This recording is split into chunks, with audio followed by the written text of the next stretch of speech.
Hello students, हम लोग प्रश्नावली 6.1 पे और क्वेश्चन नंबर है 18। क्या क्या दी गई आकृति में AD एवं CE त्रिभुज ABC की दो माध्यिकाएं हैं। देख लीजिए, AD है और ये CE है, त्रिभुज ABC की दो माध्यिकाएं हैं।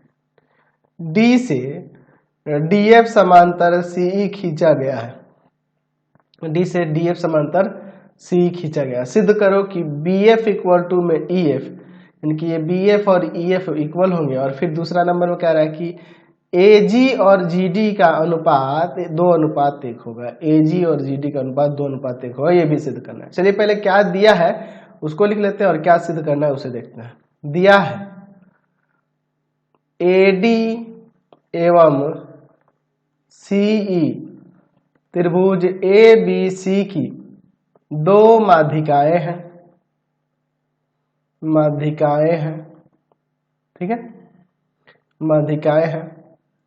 D से DF समांतर CE खींचा गया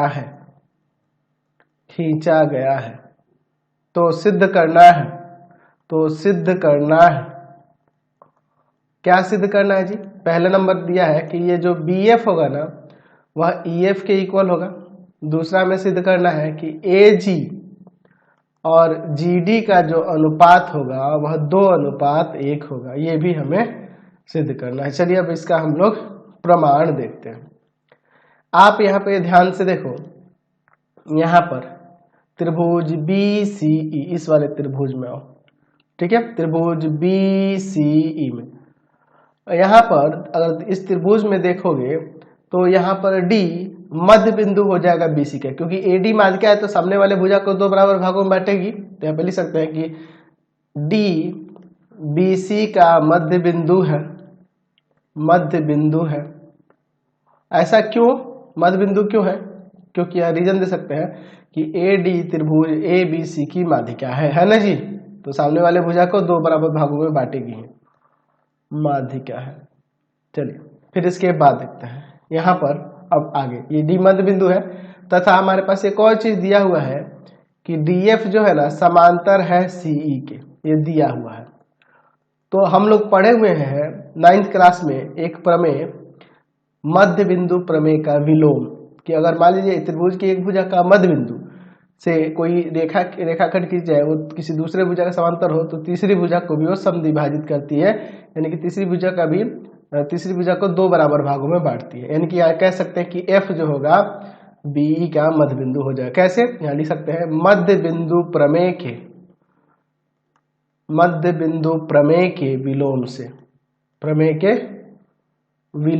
से क्या हो जाएगा? यहाँ पर यह हो जाएगा F BE का मध्य बिंदु है। ठीक है, तो मध्य बिंदु है, इसका मतलब क्या हो जाएगा? यहाँ पर हो जाएगा कि BF बराबर में EF।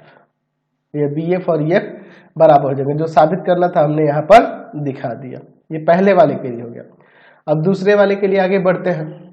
चलिए यहाँ पर देखिए, यहाँ BF इक्वल टू में EF है, तो ये कह सकते हैं कि हाफ ऑफ BE हो जाएगा, अब देखिए कह सकते हैं ना जी। अब यहाँ पे देखिए, यहाँ कह सकते हैं कि ये जो BE है ना, BE यह इक्वल हो जाएगा आपके AE के। BE AE के इक्वल होगा। क्यों? क्योंकि यहाँ पे दिया है कि CE जो है ना त्रिभुज ABC की माध्यिका है, तो ये भी दो बराबर भागों में बटेगा ना जी। चलिए, तो ये त्रिभुज ABC की माध्यिका है, इसलिए ऐसा हो रहा है। ठीक है, चलिए अब इसके बाद देखिए, यहाँ से हम लिख सकते हैं कि BF इक्वल टू में EF इक्वल टू में हाफ ऑफ BE के जगह पे AE ले लेते हैं। ठीक है, तो अब यहां से हम चाहें तो इस AE और EF का अनुपात, ये इधर आ जाएगा, भाग में आ जाएगा, ये इधर आ गया, यानी कि 2/1 हो जाएगा और 2/1 हो जाएगा। त्रिभुज AFD में, इस त्रिभुज में देखिए यहाँ पर EG समांतर हो जाएगा कि नहीं FD के, क्यों? क्योंकि यहाँ हमारे पास दिया हुआ है कि DF समांतर है C के, इसलिए ऐसा हो रहा है। लिख सकते हैं इसको भी। तो जब ये समांतर हो रहा है, ये इसके समांतर, तो इस त्रिभुज में ये भुजा का अनुपात ये भुजा का अनुपात बराबर होगा, यानी कि AG बटा में GD बराबर में AE बटा में EF। कैसे हो जाएगा? थेल्स प्रमेय से, थेल्स प्रमेय से। ठीक है, चलिए।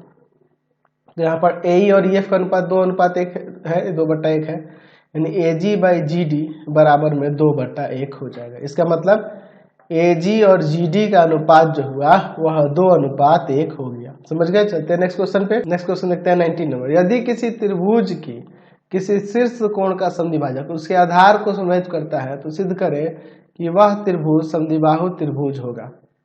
यदि किसी त्रिभुज के किसी शीर्ष कोण का समद्विभाजक उसके आधार को समद्विभाजित करता है तो सिद्ध करना है कि वह समद्विबाहु त्रिभुज होगा। चलिए देखिए, यहाँ पर मैं एक त्रिभुज ले लेता हूँ ABC। इस त्रिभुज के शीर्ष कोण का समद्विभाजक यानी कि एंगल A का, यानी एंगल BAC का समद्विभाजक आधार को भी समद्विभाजित कर रहा है। ये इसको 2 बराबर भाग बढ़ रहा है और ये कोण भी बराबर है। ये दिखाना है कि ये समद्विबाहु त्रिभुज है। दिया है त्रिभुज ABC में एंगल A का समद्विभाजक BC का भी समद्विभाजक है, समद्विभाजक है। तो सिद्ध करना है, क्या सिद्ध करना है? कि त्रिभुज ABC एक समद्विबाहु त्रिभुज है। तो समद्विबाहु होने के लिए या तो 2 कोण बराबर है ना, या 2 भुजा बराबर हमें साबित करके दिखाना होगा, यही ना। तो चलिए अब हम लोग इसका यहाँ पर प्रमाण देखते हैं। ठीक है, अब इसके बाद देखिए यहाँ AD जो है ना, AD BC का समद्विभाजक है, ठीक है ना जी। BC का समद्विभाजक है, यानी कि यहाँ पे BD जो होगा CD के बराबर हो जाएगा। चलिए अब इसके बाद देखते हैं हम लोग यहाँ पे त्रिभुज ABC में AD एंगल A को समद्विभाजित करता है, ठीक है। तो जब ये समद्विभाजित करता है तो यहाँ पे लिख सकते हैं ना जी हम लोग प्रमेय से कि AB बाई में AC इक्वल टू में हो जाएगा BD बाई में CD। अब इसके बाद देखिए AB बाई में AC इक्वल टू में BD किसके इक्वल है? CD के, तो BD को हटा के यहाँ CD लिख देते हैं और बाई में है CD, कट जाएगा और ये जाके मल्टीप्लाई करेगा तो AB इक्वल टू में क्या आ जाएगा? AC। तो जब 2 भुजा बराबर हो गई तो त्रिभुज क्या हो गया? समद्विबाहु नहीं हो गया। इसलिए त्रिभुज ABC एक समद्विबाहु त्रिभुज है, समद्विबाहु त्रिभुज है। ठीक है, हमने इसे साबित करके यहाँ पर दिखा दिया। समझ गया? तो नेक्स्ट क्वेश्चन देखते हैं 20 नंबर। यदि त्रिभुज ABC में एंगल B एवं एंगल C के समद्विभाजक क्रमशः AC एवं AD से D एवं E पर मिलते हैं तथा DE समांतर है BC हो तो सिद्ध करें कि त्रिभुज ABC एक समद्विबाहु त्रिभुज होगा। चलिए मैं यहाँ पे एक त्रिभुज बना लेता हूँ, ठीक है। इसका नाम देते हैं यहाँ पर ABC। यहाँ पे एंगल B का जो समद्विभाजक, चलिए तो यहाँ पे एंगल B का समद्विभाजक ले लेते हैं। एंगल B का समद्विभाजक यहाँ पर AC को D पर मिल रहा है और फिर एंगल C का भी समद्विभाजक ले लेते हैं जो AB को E पर मिलता है। ठीक है, यहाँ पर दे देते हैं D और यहाँ दे देते हैं E। फिर हमें क्या दिखाना है कि ये जो D है ना, D यहाँ दिया हुआ है समांतर BC के, तो दिखाना है कि त्रिभुज जो होगा समद्विबाहु होगा। चलिए देखिए क्या दिया है और क्या सिद्ध करना है। दिया है त्रिभुज ABC में एंगल B एवं एंगल C के समद्विभाजक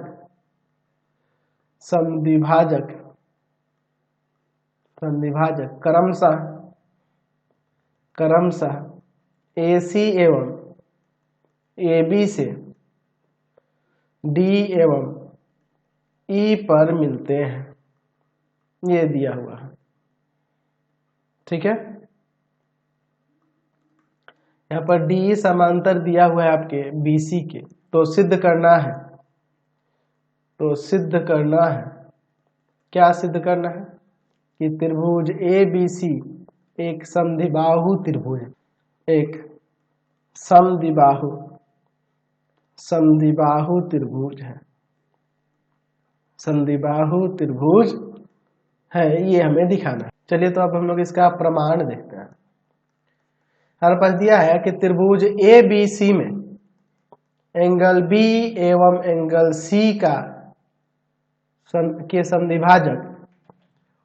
समद्विभाजक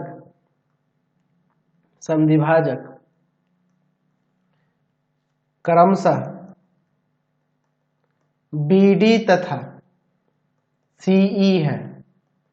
तो ये जब समद्विभाजक है तो यहाँ पे लिख सकते हैं कि नहीं, यहाँ पे देखिए एंगल B का समद्विभाजक BD है, तो यहाँ पे लिख सकते हैं AB बाई में BC इक्वल टू में AD बाई में ये CD या DE भी लिख सकते हैं, DC, AD बाई में DC। देखो समद्विभाजक है इसलिए AB बाई में BC equal to AD by में DC, समीकरण 1। और फिर जब एंगल C का समद्विभाजक के दिया है तो यहाँ पे लिख सकते हैं कि AC बाई में BC इक्वल टू में AE बाई में EB, है ना, ये समीकरण 2 ले लेते हैं। अच्छा, यहाँ पे दिया हुआ है कि DE जो है ना समांतर है BC के, ये दिया है, तो यहाँ से थेल्स प्रमेय से हम लोग लिख सकते हैं, क्या लिख सकते हैं जी, AE बाई में EB इक्वल टू में AD बाई में DC, ये समीकरण 3 लेते हैं। ये थेल्स प्रमेय से हो गया, थेल्स प्रमेय से, ठीक है ना, थेल्स प्रमेय से। तो देखिए ये बराबर है, यानी ये बराबर हो रहे तो मतलब ये दोनों भी बराबर हो जाएंगे, तो यहाँ पे लिख सकते हैं समीकरण 1, 2 तथा 3 से, 1, 2 तथा समीकरण 3 से क्या हो जाएगा, यहाँ पर क्या आ जाएगा, AB बाई में BC इक्वल टू में AC बाई में BC, तो BC BC कैंसिल हो जाएगा, AB AC के बराबर, तो दो भुजाएं बराबर होगी तो त्रिभुज समद्विबाहु नहीं हो गया। अतः त्रिभुज ABC एक समद्विबाहु त्रिभुज है, समद्विबाहु त्रिभुज है, ये हमने यहाँ पर दिखा दिया, समझ गए, कोई दिक्कत नहीं है। क्वेश्चन नंबर 21 देखिए क्या करा कि त्रिभुज ABC में एंगल A के आंतरिक एवं बाह्य समद्विभाजक क्रमशः BC से L तथा BC को आगे बढ़ाए जाने पर M बिंदु पर मिलते हैं, ठीक है, आंतरिक और बाह्य समद्विभाजक दो बार, तो सिद्ध करना है कि BL by CL ABM by CM के इक्वल होगा।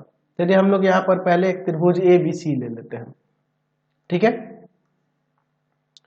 त्रिभुज ABC ले लेते हैं, ABC क्या कह रहा है, एंगल A का आंतरिक समद्विभाजक BC से L पर मिलता है, यहाँ पे आंतरिक समद्विभाजक कर देना है, ठीक है,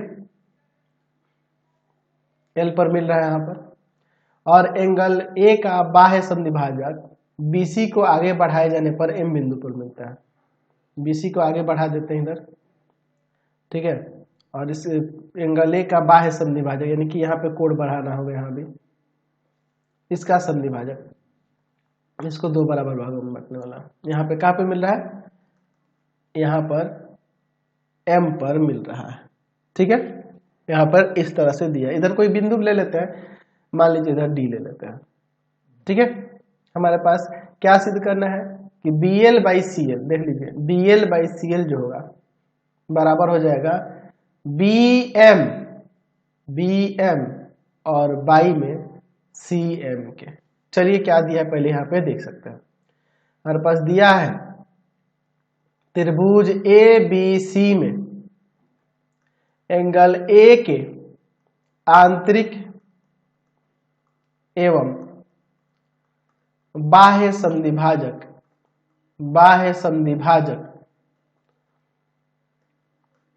क्रमशः BC से L तथा BC को बढ़ाए जाने पर बढ़ाए जाने पर बिंदु M पर मिलते हैं। ठीक है, तो सिद्ध करना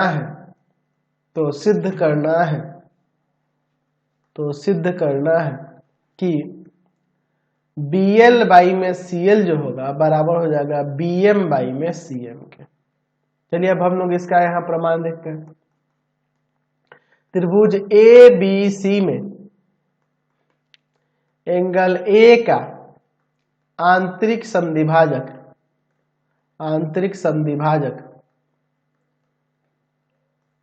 AL है। तो जब ये आंतरिक संधिभाजक है AL, तो यहां से लिख सकते हैं कि नहीं, AB बाई में AC, पढ़े ना प्रमेय, BL बाई CL के बराबर हो जाएगा।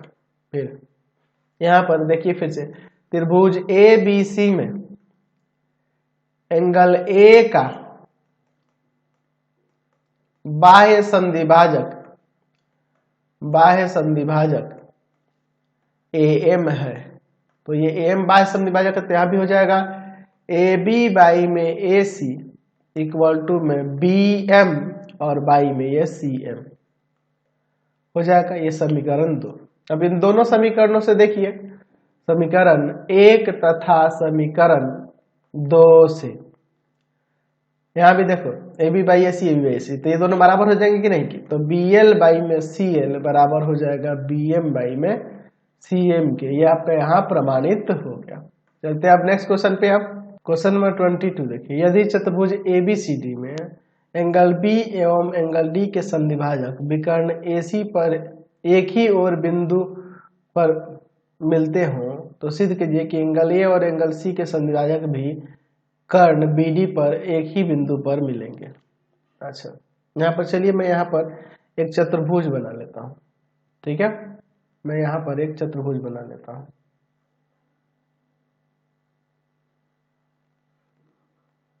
चलिए, ये आपका एक चतुर्भुज हो गया, इसका नाम देते हैं यहाँ पर ABCD। क्या कह रहा है कि चतुर्भुज ABCD में एंगल B और एंगल D के संधिभाजक विकर्ण AC पर एक ही बिंदु पर मिलते हैं। विकर्ण AC पर एक ही बिंदु पर मिल रहे हैं कौन, एंगल B और D के संधिभाजक।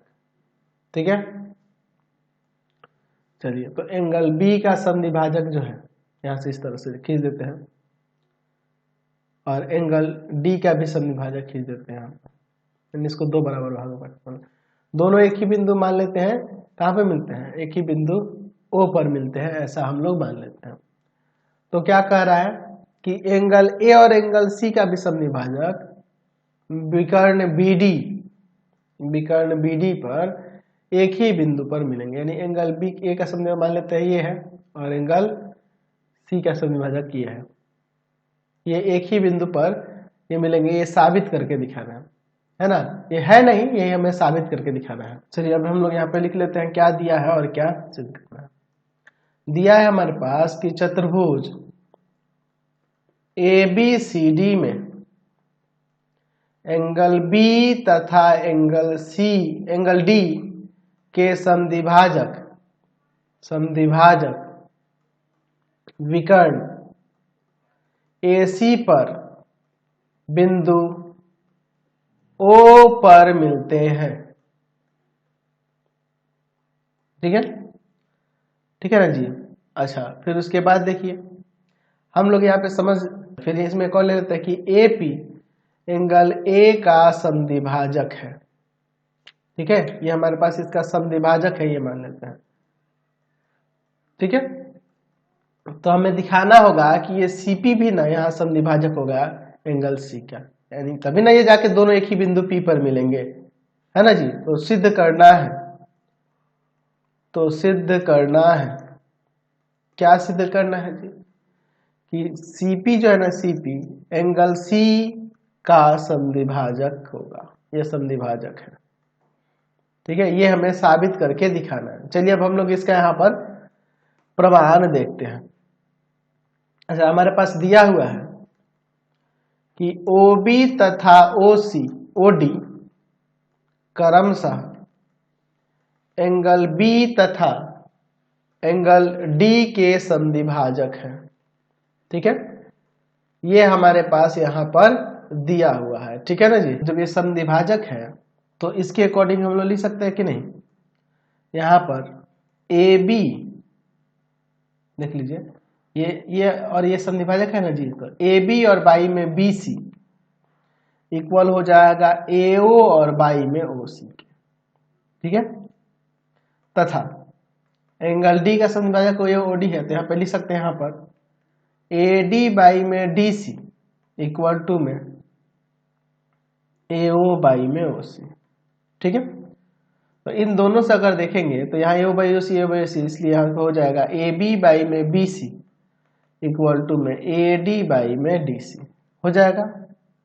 ठीक है ना जी, चलिए अब इसके देखिए, हम चाहें तो इसमें एक काम कर सकते हैं, इसको इधर भेज देते हैं। तो A B by A D equal to में बी सी और बाई में डी सी लिख सकते हैं कि नहीं, बिल्कुल लिख देते हैं। अब देखिए हमारे पास दिया हुआ है ऊपर कि यहाँ पर ए पी जो है ना, ए पी एंगल ए का समद्विभाजक है, ये दिया हुआ है। तो जब ये हमारे पास ये समद्विभाजक दिया हुआ है तो यहाँ लिख सकते हैं, यहाँ क्या लिख सकते हैं जी, कि यहाँ हो जाएगा ए पी जो है एंगल ए का समद्विभाजक है, तो यहाँ पर लिख सकते हैं क्या चीज, ए बी बाई में A D, A B by में ए डी इक्वल टू में हो जाएगा आपका बीपी बाई में डीपी, बीपी बाई में डीपी। तो इन दोनों से देखो, इन दोनों से, इसको समीकरण 1 मान लो, इसको समीकरण 2 मान लो। लिखते हैं समीकरण 1 तथा समीकरण 2 से, दोनों समीकरणों से देखिए क्या हो जाएगा, A B by A D, A B by D, तो यहाँ से हो जाएगा आपका बी सी बाई में डी सी इक्वल टू में बी पी बाई में आपका डी पी। देख लो बी सी बाई में ये सी है यहाँ पे, बाई में डी सी और इक्वल टू में बी पी बाई में डी पी। तो तभी ना होगा जब ये सी पी एंगल सी का सब जगह होगा। तो यहाँ से लिख सकता है कि अतः सी पी एंगल सी का समद्विभाजक है, समद्विभाजक है, हमने यहाँ पे साबित करके दिखा दिया। समझ गया, कोई दिक्कत नहीं है। आज की क्लास में इतना ही, नेक्स्ट वीडियो में आगे देखेंगे। आपको हमारे 3 चैनलों को सब्सक्राइब करना होगा। पहला है path finder classes Chhapra, path finder classes Chhapra. दूसरा है आपके पास भारती भवन रविकांत सर, भारती भवन रविकांत सर, रविकांत सर। और तीसरा चैनल है Ravikant sir, Ravikant sir R D Sharma solution, R D Sharma solution. तीनों चैनल को सब्सक्राइब कर लेंगे। इससे रिलेटेड वीडियो के लिए सीधे डिस्क्रिप्शन में, इससे रिलेटेड नोट्स के लिए गूगल पे जाकर सर्च करेंगे www.ravikantsir.in और यहाँ जाकर आप सभी क्लासेस के नोट्स, उनके पीडीएफ को डाउनलोड कर सकते हैं, पढ़ सकते हैं। इंस्टाग्राम और फेसबुक पे जाकर पाथ फाइंडर क्लासेस छपरा को लाइक एंड फॉलो करना नहीं भूलेंगे। Thanks for watching the video. Comment करके जरूर बताएं कि हमारे चैनल के वीडियोज आप सभी को कैसे लगते हैं। Thanks for watching.